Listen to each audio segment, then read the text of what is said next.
वळत पुढच्या बातमीकडे। शिवसेना ठाकरे पक्षाचे प्रमुख उद्धव ठाकरे यांनी आपल्या मातोश्री निवासस्थानी शिवसेना खासदारांची महत्त्वाची बैठक बोलावली आहे। उद्या म्हणजे 14 जूनला ही बैठक पार पडणार आहे। या बैठकीमुळे राजकीय वर्तुळात चर्चांना उधाण आलंय। सर्वात महत्त्वाची गोष्ट म्हणजे ऑपरेशन टायगरच्या पार्श्वभूमीवर उद्धव ठाकरेंनी ही बैठक बोलावल्यानं त्याला राजकीय महत्त्व प्राप्त झालंय। आगामी राजकीय घडामोडी आणि पक्षांतर्गत रणनीती ठरवण्यासाठी उद्धव ठाकरेंनी थेट दिल्लीतल्या सर्व खासदारांना मुंबई गाठण्याचे आदेश दिलेत।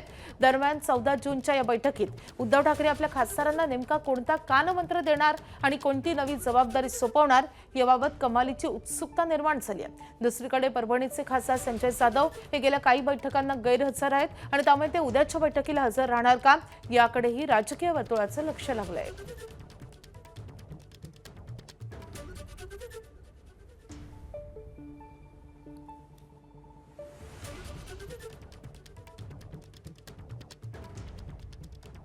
दरम्यान ठाकरेंची साथ सोडणार नाही असं ठाकरेंच्या शिवसेनेचे खासदार राजाभाऊ वासेंनी म्हटलंय।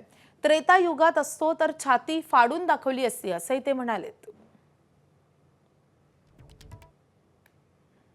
टायगरची चर्चा सुरू असताना उद्या उद्धव बाळासाहेब ठाकरे यांनी मातोश्रीवर सर्व ठाकरे गटाच्या खासदारांची बैठक बोलावली आहे। या निमित्तानं नाशिक लोकसभेचे खासदार राजाभाऊ वाजे हे माझ्यासोबत आहेत। खरं तर भाऊ, अनेक दिवसांपासून ऑपरेशन टायगरची चर्चा सुरू आहेत आणि त्याच पार्श्वभूमीवर उद्या उद्धव ठाकरेंनी मातोश्रीवर बैठक बोलवली आहे। आपल्या निरोप आलायत का, काय नेमकं सांगण्यात आलं? मला बैठकीचा निरोप आलाय, परंतु मला असं वाटत नाही की ऑपरेशन टायगरच्या निमित्ताने ही बैठक आहे। ही नेहमीप्रमाणे नित्याची बैठक असल्यासारखी बैठक आहे।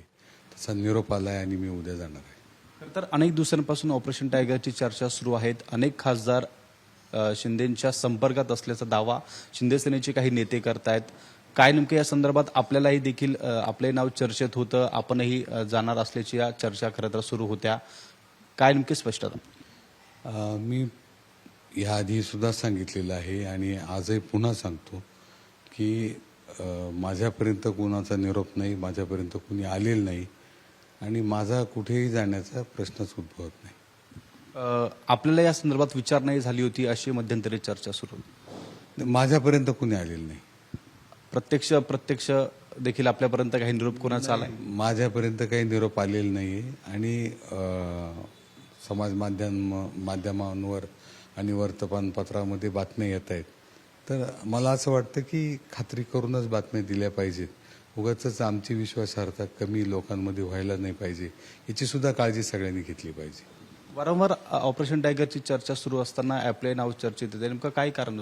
काय आता मला तर तेच समजत नाही। मी तेच सांगतोय की आता मी परवा मला एका वार्ताहराने विचारलं होतं, तेव्हा मी तेच सांगितलं होतं की मी त्रेतायुगात असतो तर मी छाती फाडून दाखवलं असतं। आता हे युग कलियुग आहे, मला छाती फाडूनही दाखवता येत नाही। त्यामुळे त्याचा संशय घेण्याचं काही कारण नाही। मी याआधी बऱ्याच वेळा सांगितलेलं आहे आणि आजही मी सांगतो की मी कुठेही जाणार नाही। मी आहे तिथे आनंदात आहे। मला विधानसभेचा सदस्य मी शिवसेनेमुळे झालो, मी लोकसभेचा सदस्य शिवसेनेमुळे झालो आणि मी उद्धव साहेबांना सोडून कुठेही जाणार नाही।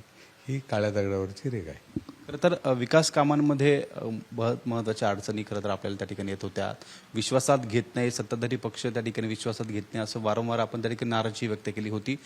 विरोधात असल्यामुळे या सगळ्या गोष्टी घडत आहेत, त्यामुळे कुठेतरी हा निर्णय घ्यावा लागतोय असे समर्थकांमध्ये काही प्रमाणामध्ये चर्चा सुरू होत्या मध्यंतरी।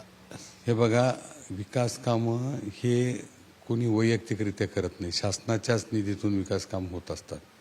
त्यामुळे मी केलं किंवा कुणी केलं तरी शासनानेच केलं आणि विकास कामांमुळे आपण इकडे तिकडे जावं असं मला वाटत नाही। लोकांनी आपल्याला एका विचारधारेसाठी मतदान केलेलं आहे आणि आपण ते लोकांची भावना जी आहे ज्यावेळी आपल्याला मतदान केलं त्यावेळीची भावना आपण लक्षात घेऊन जिथे आहोत तिथे राहिलं पाहिजे अशी माझी भावना आहे। कामं आज होतील, उद्या नाही होणार, या गोष्टी चालूच राहणार आहे, परंतु आपल्या विचारधारा बदलून काही करणं हे योग्य नाही असं माझं मत आहे आणि त्यामुळे मी असं कोणताही निर्णय घेणार नाही, घेतला नाही आणि इथून पुढे घेणार नाही। उद्या खरं तर बैठक होणार आहे।